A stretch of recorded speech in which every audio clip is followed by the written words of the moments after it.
بارے میں ہے۔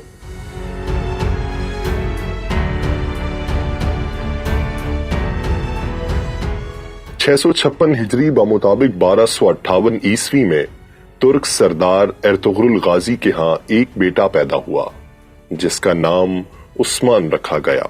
یہ وہی وقت تھا جب منگولوں کے لشکر نے ہلاکو خان کی قیادت میں خلافت عباسیہ کے دارالحکومت بغداد کی اینٹ سے اینٹ بجا دی تھی۔ ایک ایسے وقت میں جب امت مسلمہ اپنے بدترین دور سے گزر رہی تھی اور تاتاریوں کے ہاتھوں ایک کے بعد ایک شہر تباہ ہو رہا تھا، تو ایسے میں امت مسلمہ کی ایک نئی اور عظیم الشان سلطنت کا بانی اس دنیا میں اپنی آنکھیں کھول چکا تھا۔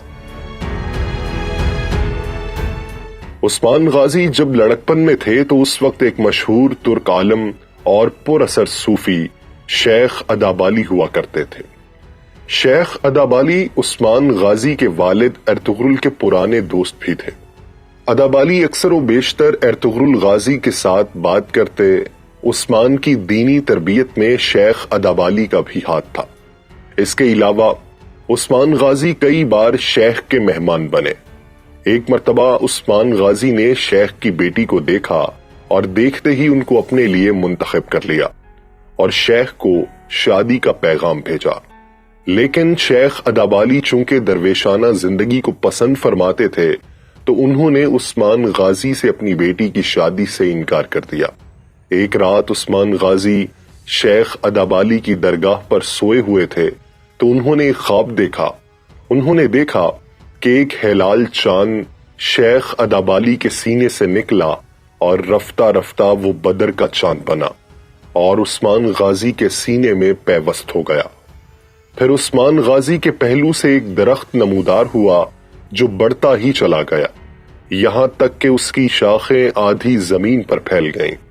اس درخت کی جڑوں سے دنیا کے 4 بڑے دریا بہہ رہے تھے اور اس درخت کی شاخیں 4 بڑے پہاڑوں کو سنبھالے ہوئے تھیں۔ درخت کے پتے تلواروں سے مشابہ تھے۔ اچانک ایک تیز ہوا چلی اور درخت کے پتے ایک براعظم کی طرف ہو گئے۔ وہ براعظم ایک انگوٹھی کی طرح دکھائی دیتا تھا۔ عثمان غازی اس انگوٹھی کو پہننا ہی چاہتے تھے کہ ان کی آنکھ کھل گئی۔ عثمان غازی نے یہ خواب شیخ ادابالی کو بیان کیا۔ خواب سننے کے بعد شیخ نے فوراً اپنی بیٹی کا نکاح عثمان غازی سے کر دیا۔ اب یہاں تاریخ میں پھر سے اختلاف پیدا ہوتا ہے۔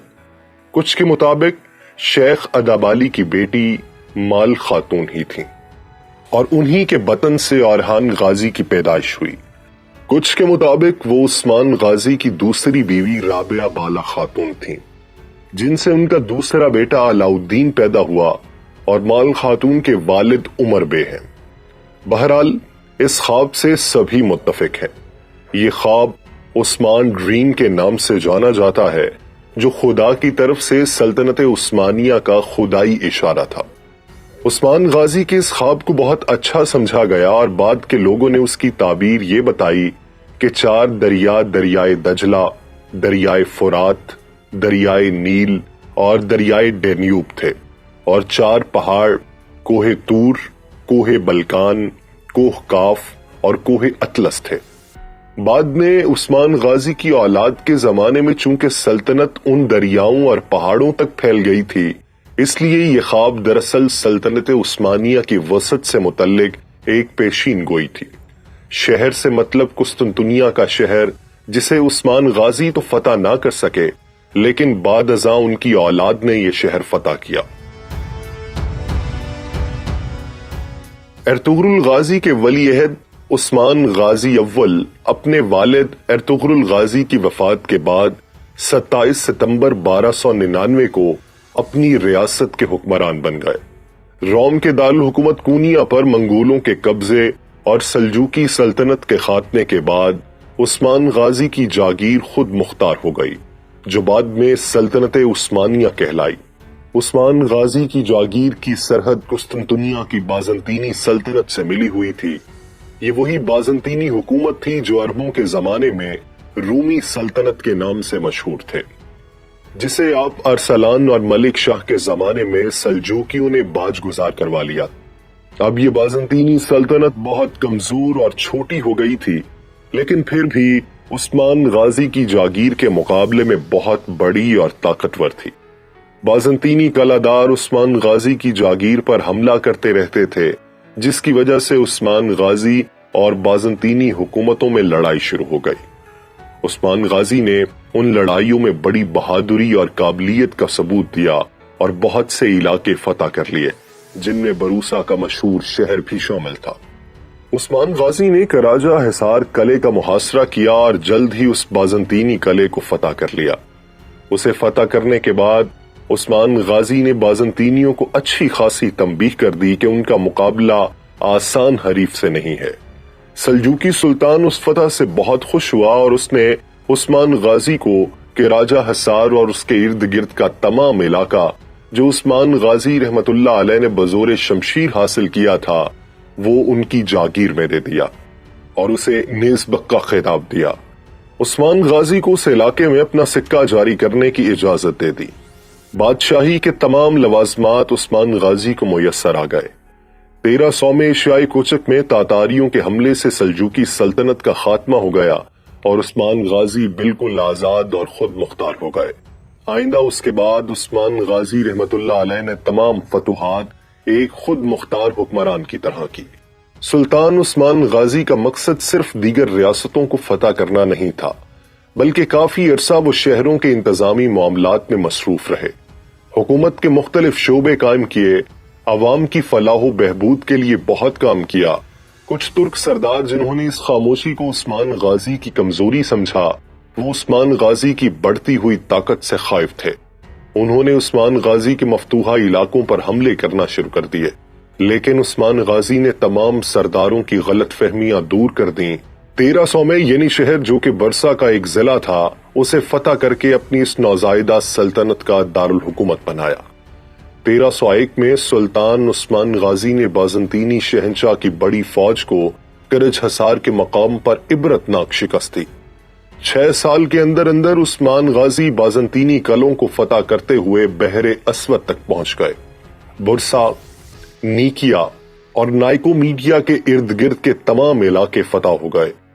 ان حالات کو دیکھتے ہوئے بازنطینی شہنشاہ نے تاتاریوں کو اکسایا کہ وہ عثمان غازی پر حملہ کریں۔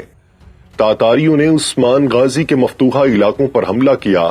اس بار عثمان غازی نے اپنے بیٹے اورحان غازی کو تاتاریوں کا مقابلہ کرنے بھیجا۔ اورحان غازی نے تاتاریوں کو سخت شکست دی۔ یوں بازنطینیوں سمیت سلطان عثمان کے سب دشمنوں کی امیدوں پر پانی پھر گیا۔